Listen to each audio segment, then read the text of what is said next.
wehlile wayishintsha impilo yami Jesu wehla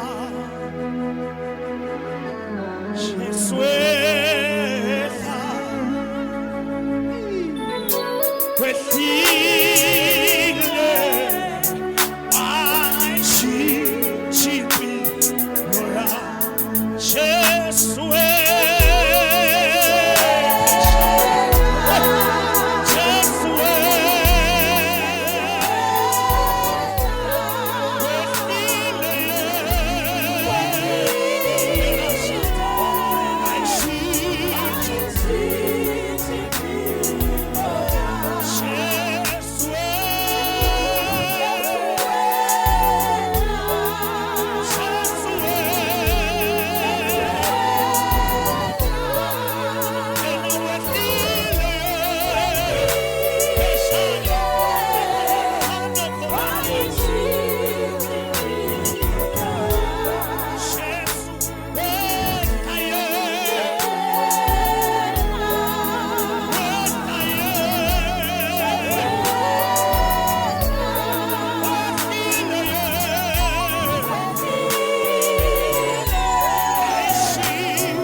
uNkulunkulu na ufunza incwadi yaPsalms 133 lithi maye kuhle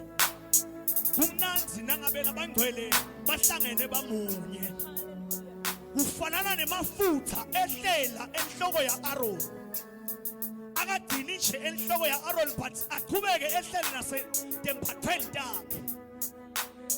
akadini emphathweni takhe ahlele azafika emphethweni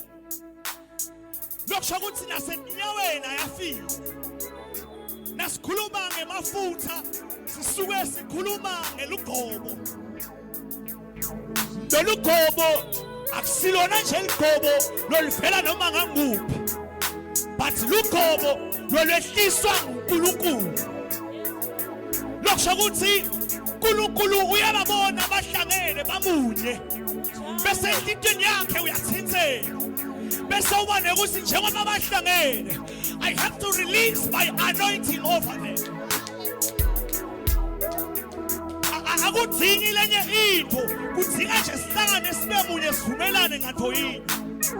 yena utaba khona phakathi kwethu nasakhona yena phakathi kwethu lo igobo litawuse liyabonakala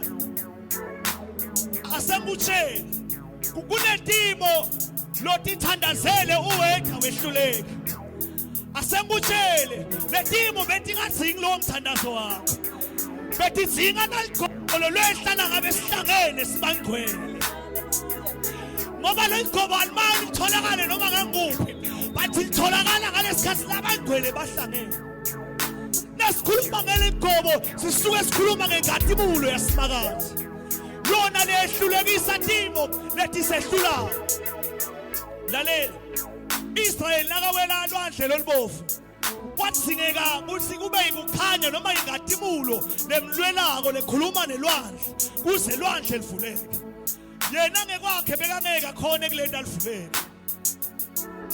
lengadimulo noma leligobo lelikwendako luvula iminyango lebe isolo ivalekile empilweni yakho namhla sisahlangene awube kanye nathi inhliziyo yakho ivulele uNkulunkulu ube nekutshela uNkulunkulu ukuthi Nkosi lamafutha lekusiwa ehlela inhloko yaAaron lo igobo lakho Nkosi alwehlele nakweyami impilo namuhla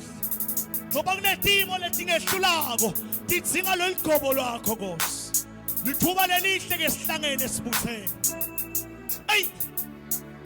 asewube nekinqumela uwedwa uthi alungangendlule lithuba lo ligobo lo lwehlile kunayindzawo yaseNtamaphini lakhona labangcwele bahlangene vula inhlito yakho angizingeke uzubeke entandla udzinga wena uvulekele uNkulunkulu sisahlabelele sisiwehla ekwehla kwakhe wayishintsha yami impilo egameni likaJesu ngiyafuna singene emthandazweni. Jesu we